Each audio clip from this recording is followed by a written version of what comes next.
Mau yang mana nih yang kita bahas malam ini? Semuanya? Baiklah. Pantas saya dikasih makan dulu ya, supaya kuat ceramah nih. Ikhlas.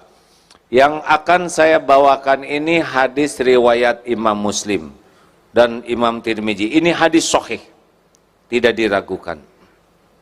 Yang pertama dihisab di akhirat, pertama kali nanti dibangkitkan, dihisab itu adalah mujahid. Orang yang berjuang di jalan Allah sampai mati terbunuh.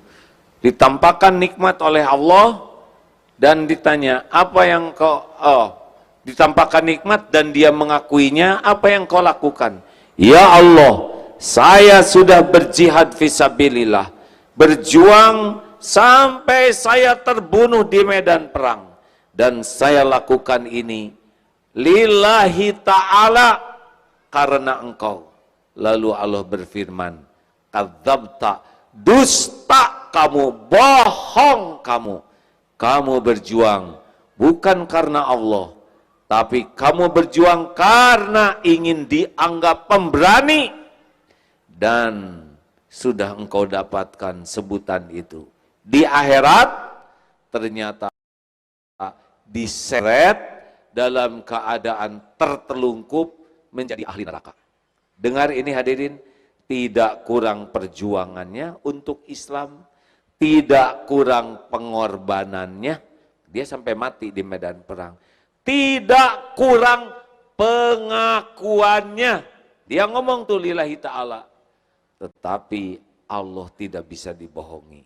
Wa huwa alimum bidatis sudur. Allah tahu isi hati. Ternyata Allah berfirman, engkau berjuang bukan karena Allah, tapi engkau berjuang ingin dianggap pemberani, dan sudah engkau dapatkan. Ternyata sehebat apapun berjuang, sehebat apapun berkorban, bahkan sampai mati walaupun mengakui, tapi hatinya sibuk mencari kedudukan di sisi makhluk, sirna amalnya. Jelas hadirin? Bukan kurang perjuangannya, bukan kurang pengorbanannya, bukan kurang pengakuannya, yang kurang cuma satu saja. Apanya? Hatinya. Lebih senang dengan pujian manusia daripada ingin diterima amalnya oleh Allah. Pegang ini hadirin, ini mutlak. Kalau saya baca hadis ini serius sekali. Mengapa? Karena yang kedua dihisab adalah yang belajar agama dan mengajarkannya, seperti Ustadz Abdul Somad, Ustadz Adi Hidayat, Ustadz yang lain. Ya, pasti agim. Saudara nggak kuat ya, saya pengen dihisab yang kedua. Belajar agama dan mengajarkannya, belajar Quran dan membacanya, ditampakkan nikmat, dia mengakuinya. Apa yang kau lakukan? Saya sudah belajar agama dan saya dakwahkan, saya belajar Quran dan saya baca lillahi ta'ala, ya Allah.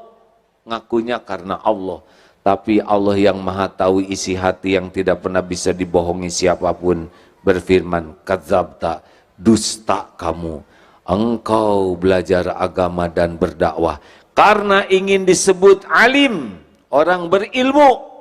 Engkau baca Quran karena ingin disebut qari'ah, dan sudah engkau dapatkan itu di dunia. Di akhirat diseret itu ke dalam neraka. Tidak kurang ilmunya, tidak kurang dakwahnya, tidak kurang bacaan Qurannya, yang kurang satu saja. Apanya? Niatnya. Bukan mencari keridhaan Allah, tapi cari pujian manusia. Hilang itu semua pahala. Dan yang terakhir adalah orang yang dermawan, sedekah kemana-mana. Ketika ditanya, apa yang kau lakukan? Saya sedekah. Apapun yang kau cintai, saya sedekah. Kadzabta, dusta kamu, engkau sedekah karena ingin disebut dermawan, dan sudah engkau dapatkan pujian itu.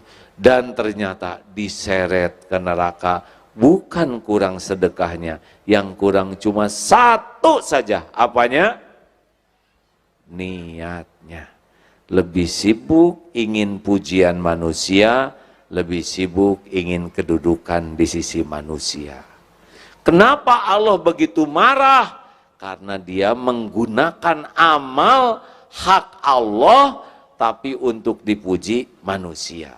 Bu, mana yang bahaya? Wanita ingin kelihatan cantik atau wanita ingin kelihatan solehah? Mana yang lebih bahaya?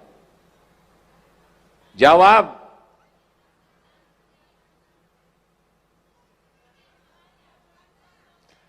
Wanita ingin kelihatan cantik ya normal. Kalau lelaki ingin kelihatan cantik tidak normal. Bolehkah wanita ingin kelihatan cantik? Boleh? Untuk siapa? Jawab. Suami siapa?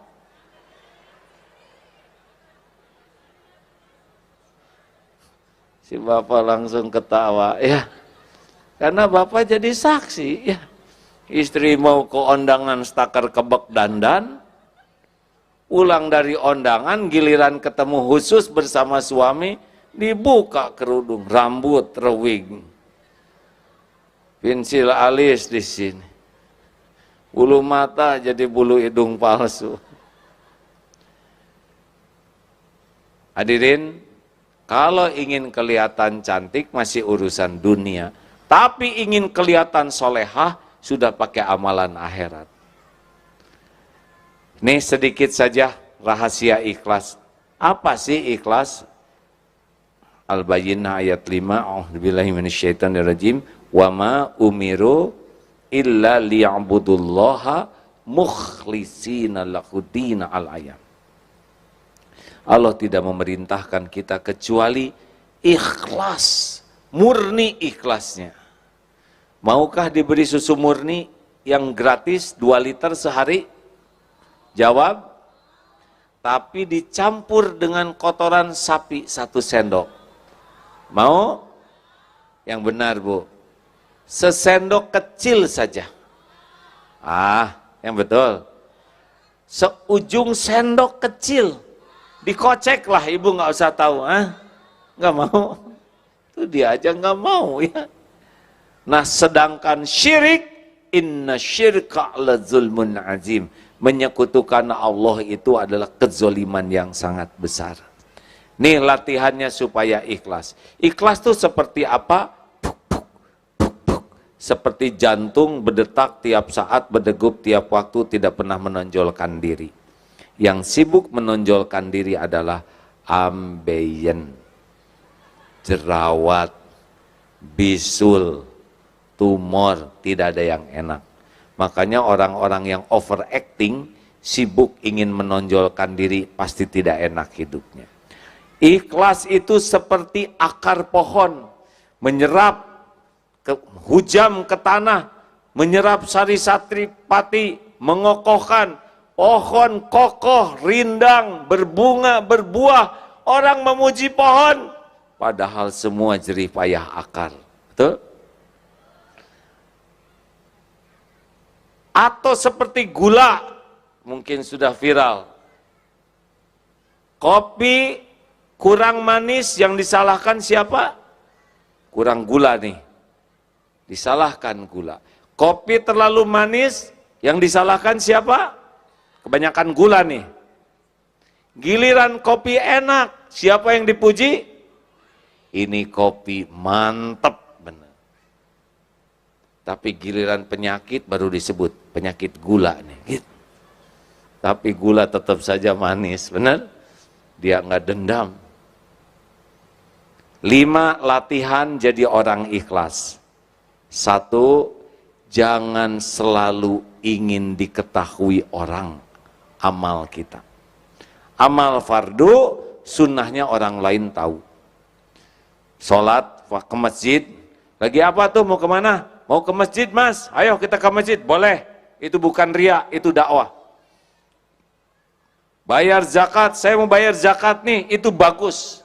Dibuat orang lain tahu, karena itu dakwah. Syukuran haji dengan niat agar orang lain tahu ini undangan dari Allah, boleh. Tetapi amal sunnah tidak harus semua orang lain tahu. Tidak harus segala diposting.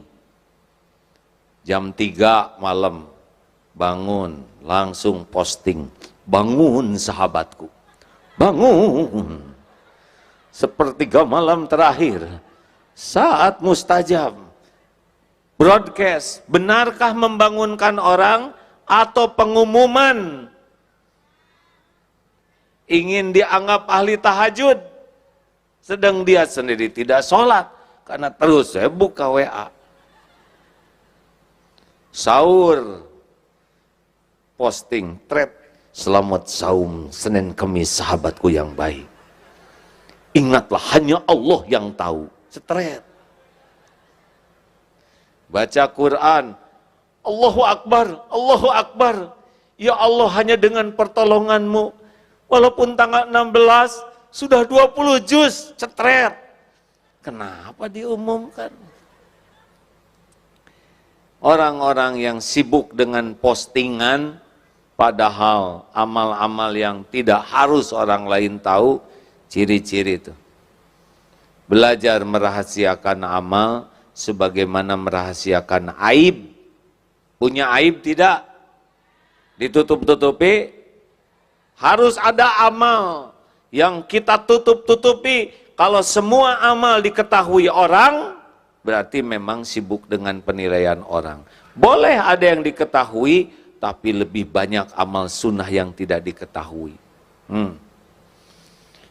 Di TV Malaysia pernah terlihat ibu-ibu sholat duha. Sedang sholat duha bersama anaknya yang SD. Telepon bunyi, "Neng, Dek, ibu sedang apa?" "Sedang sholat duha, Bu." Aduh, bahagia. Allah Akbar. Karena tetangga jadi tahu. Selesai sholat, "Anak baik, anak pinter, ibu sayang." Karena bahagia tetangga jadi tahu. Suatu saat sholat maghrib, sholat asar, 5:30. Sedang sholat, telepon bunyi. "Kering, ibu ada nak?" "Ada." Tong, tegang. Lagi sholat nih. "Sedang apa?" "Sedang sholat asar, tante." Selesai, kamu ngomong. Berarti dia lebih sibuk dengan diketahui orang daripada diketahui Allah. 2, jangan selalu ingin dilihat orang. Ada orang, tidak ada orang, bagi orang ikhlas sama, bagi orang tidak ikhlas tidak sama. Ada orang bagus, tidak ada orang tidak bagus. Ini ciri-ciri ini. Kalau sholat sendiri, gesit, Allahu Akbar, Allahu Akbar, Allah Akbar subhanahu Allah Akbar bikuli barhamani wa jubni fa majukni madini Allah Akbar subhanahu atahiyatun barakatuh salawatu astagfirullahaladzim astagfirullah assalamualaikum assalamualaikum. Tidak ada orang, gesit, tangkas. Giliran ada orang, Allahu Akbar. Bismillahirrahmanirrahim. Allah subhanallah. Cukup nih, udah agak lama ya. Udah agak lama nih, cukup ya. Sami Allah. Acting. Lagi sholat sendiri tahajud. Sedih. Tapi ada suami. "Ya Rabb, tolonglah keluarga kami." Air mata dibiarkan mengalir. Padahal itu sisa menguap. Tapi diatur supaya ini acting. Gak diterima. Hati-hati. Ada orang, tidak ada orang, sama atau tidak. Kalau ada orang baik, tidak ada orang tidak baik, ciri-ciri itu. Tidak ikhlas. 3, ciri latihan yang ketiga adalah jangan ingin dipuji, jangan takut dicaci. Dengar ya, kalau dipuji semangat, tidak dipuji tidak semangat, dicaci patah semangat, pasti bukan karena Allah. Karena orang ikhlas, puji, caci, ember jatuh sama. Hanya getaran udara yang merambat ke telinga. Kalau dipuji semangat, tidak dipuji tidak semangat, dicaci patah semangat, pasti karena mulut orang dia berbuat. Bu, Pak, saya sudah nyobain takdir dipuji-puji, udah gitu ada takdir dicaci maki, udah. Demi Allah nih saya bersumpah ya, dipuji rame-rame, dikagumi rame-rame, dihormati rame-rame, jauh lebih bahaya dibanding dicaci maki rame-rame. Karena kalau kita sudah menikmati pujian, edik, nagih, pengen dipuji terus, dan itu pasti letih orang yang senang dipuji. Kenapa? Karena orang tidak mungkin semuanya menyukai kita. Luqman Hakim membawa anaknya, nak ke pasar, siap beh, bah, ayo kamu naik. Anak naik, bapak nuntun. Sampai ke sebuah bukit, orang lihat, ini anak kurang ajar nih, ha? Masa dia naik, bapaknya nuntun, nggak tahu sopan santun nih anak. Salah. Anak turun, bapak naik. Sampai bukit kedua, ketemu lagi sekelompok orang, ini si bapak tega. Masa dia naik, anak nuntun, gak punya perasaan. Salah. Bapak naik salah, anak naik salah. Kalau gitu berdua. Naik berdua. Sampai bukit ketiga, ketemu dengan sekelompok orang. Ini manusia tidak berperi kekeledaian. Keledai satu dinaikin duaan, zolim. Salah lagi. Akhirnya turun dua-duanya, dituntun sampai pasar. Kata orang pasar, ini orang blow on, punya keledai nggak dinaikin. Begitulah. Kata bapaknya, nak sini, itulah manusia. Kalau hidupmu hanya ingin dinilai dan dipuji manusia, persiapkan dirimu letih sepanjang waktu, sengsara sepanjang hayat. Karena manusia pasti beda-beda. Selamat menderita bagi siapapun yang sibuk pengen dipuji oleh manusia. Ali bin Abi Thalib mengatakan, semua kepahitan sudah kurasakan. Dzuktur mararati kullaha falam ajid amarra minal hajati ilan nas. Kepahitan seluruhnya sudah kurasakan dan tidak ada yang lebih pahit dalam hidup ini selain berharapnya hati kepada manusia. Makanya hati-hati, makin ingin dipuji, dihargai, dikagumi, makin sering sakit hati. Jelas? Bu, jelas? Kalau mau dandan di rumah dandan saja, tidak harus selalu nanya, Mas, gimana penampilan saya? Suami kan bingung, mau ngomong apa? Ngomong cakep, enggak begitu. Ngomong jelek, enggak tega. Ya wes, Bu, kamu ini kayak kesemek. Begitulah, itu solusinya.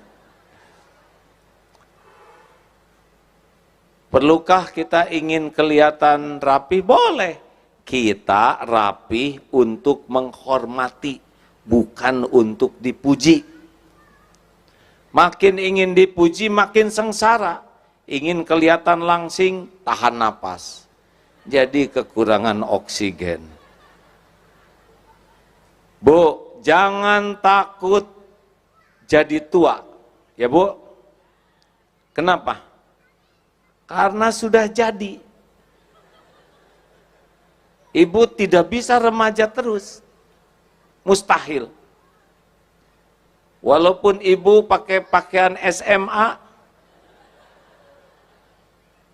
kalau dulu lucu, kalau sekarang lebih lucu. Jangan memaksakan diri, akan ada batasan, nggak bisa direkayasa lagi. Mungkin waktu muda rada centil, ya. Ada yang suka pakai bulu mata palsu. Ini saya tidak mau ikut campur ya. Tapi saya suka membayangkan bulu mata palsu itu kan beban bagi mata, betul? Iya kan? Standarnya bulu yang ini dikasih beban bulu mata palsu. Kalau di dunia lelaki itu seperti pakai barbel, Bu. Tiap kedip begini, siap-siaplah, satu ini berotot, atau kalau sudah tua kelelahan otot.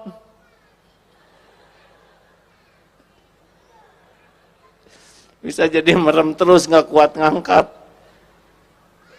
Kenapa sih harus pakai bulu mata palsu, bulu hidung palsu?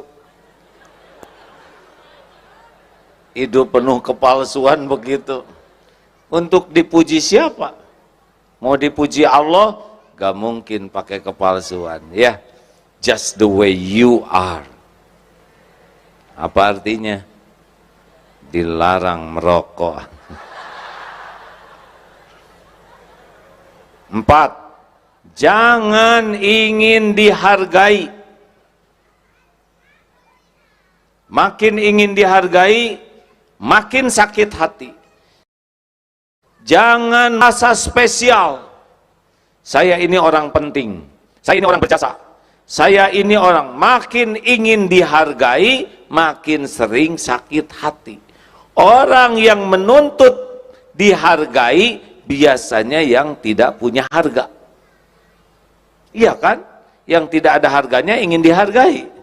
Yang punya harga bisa menghargai. Hadirin sekalian, mengapa kita dihargai orang lain saat ini? Penyebabnya cuma satu, karena Allah masih menutupi aib, dosa, kejelekan, dan kekurangan kita. Benar? Benar? Kenapa A'agim Abdullah Gimnastiar diundang ke sini dan didengar oleh saudara-saudara? Tahu sebabnya? Sebab Allah Subhanahu wa Ta'ala yang Maha tahu siapa orang ini yang sebenarnya masih menutupi aibnya, dosanya, kekurangannya, kejelekannya, sehingga saudara mau dengar. Daripada kita sibuk menikmati pujian, lebih baik kita sibuk dengan apa yang Allah tahu tentang kita. Itulah tekniknya, supaya kita tidak tamak terhadap penghargaan orang. Hati-hati hadirin. Saya cerita sedikit ya. Saya ini takdirnya anak prajurit. Ayah saya seorang tentara, perwira tentara TNI. Bisa membayangkan betapa beratnya jadi seorang komandan. Karena komandan di tentara ataupun di polisi pasti dihormat, sebab bawahannya dilatih dan digaji untuk menghormat.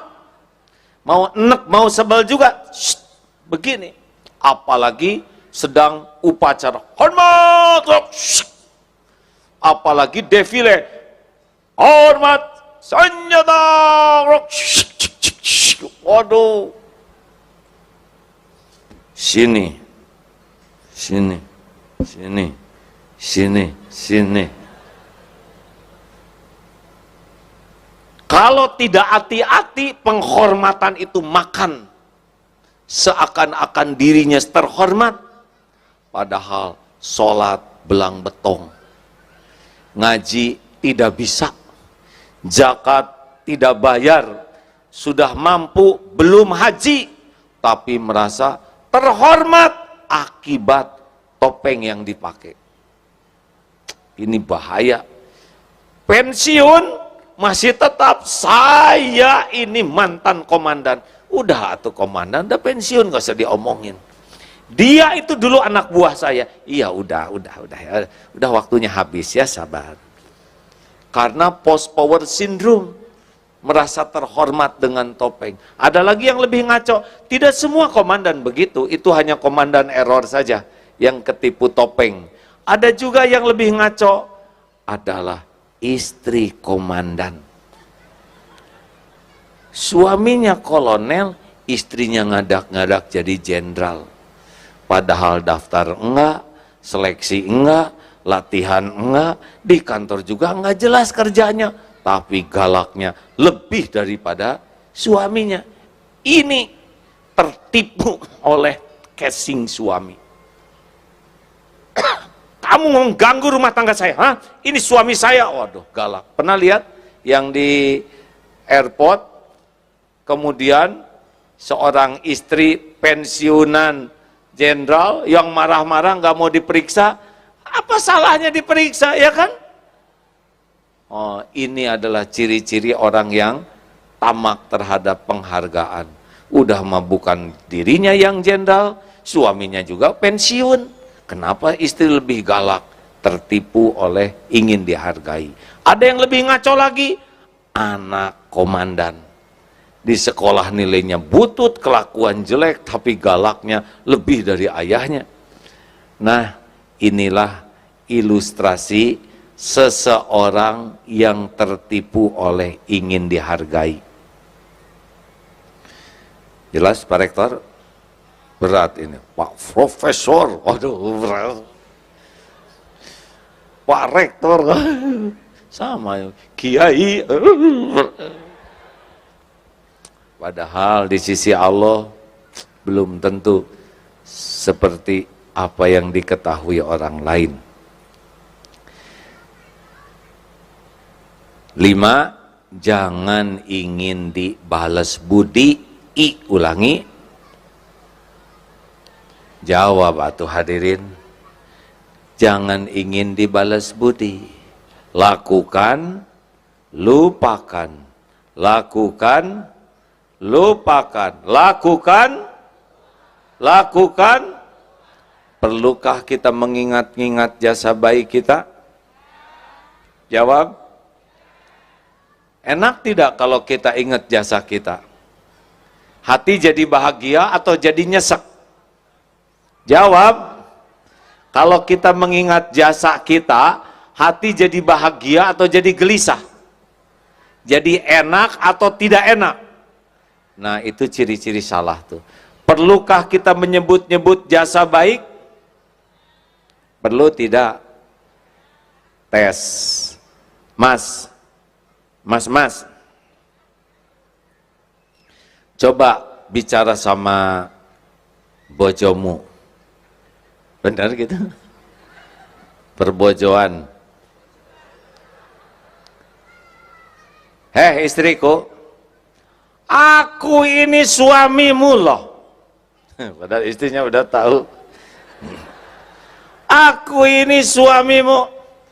Aku yang membanting-banting tulang. Memeras-meras keringat. Ini rumah aku yang siapkan untuk kalian, hah? Kalian pakai dempul, lipstik, apa itu aku yang beliin. Kalian makan segala dikunyah, jalan kuliah, aku yang siapkan. Jalan-jalan pakai mobil tak beliin, bensin aku yang siapkan. Saya nih suamimu yang berjuang untuk kalian. Dengar ya, kalau ada suami berbicara begitu, bagaimana perasaan ibu? Bahagia atau enek, Bu? Yang jelas, Bu. Bahagia atau enek? Jadi makin sayang, kagum, atau jadi sebel? Tuh, dengerin, Pak. Jelas? Nah, kami juga sama, Bu. Apalagi saya, Pak. Saya. Jangan nyebut-nyebut. Ke anak paling nggak boleh, Bu. Ini ibumu, nak. Ini ibumu, nak. Kata anak-anak. Ya iya, bukan saya juga udah tahu dari dulu. Kenapa ibu jadi lupa diri? Ini ibumu. Ibu yang hamil. Ibu yang melahirkan kalian. Ibu yang menyusui. Mungkin kata anak, siapa suruh ya deh ya. Nah kita mah nggak pesen lahir dari ibu yang ini. Nggak boleh hadirin. Saya pimpinan kalian. Udah tahu. Dengan kepemimpinan saya itu siapa? Hah? Bingung akhirnya. Udahlah. Kalau mau bahagia, lakukan, lupakan. Jadilah seperti matahari, hanya memberi, tak harap kembali, bagai sang surya menyinari bumi. Tenang hadirin, mau bahagia hadirin? Sudahlah, jadilah orang ikhlas. Gimana supaya ikhlas? Nih, jawab. Ada orang, tidak ada orang, Allah ada tidak? Yakin? Orang lihat, orang tidak lihat, Allah lihat tidak? Orang tahu, orang tidak tahu, Allah tahu tidak? Apakah setiap perbuatan disaksikan oleh Allah? Apakah setiap amal disaksikan oleh Allah? Yakin? Yakin? Apakah setiap amal ada balasannya? Ada balasannya? Ada balasannya? Mungkinkah ada yang kelupaan Allah membalas? Mungkinkah ada yang terlewat? Mungkinkah ada yang tertukar? Mungkinkah ada yang meleset? Mungkinkah ada yang bisa menghalang-halangi balasan dari Allah? Faman ya'mal mithqala dzarratin khairan yarah wa may ya'mal mithqala dzarratin syarran yarah. Sekecil apapun perbuatan kita, baik buruk, pasti kita akan lihat balasannya. Nah, inilah sebetulnya rahasianya hadirin. Kenapa orang bisa ikhlas? Karena yakin waqafa billahi syahida. Cukuplah Allah yang jadi saksi.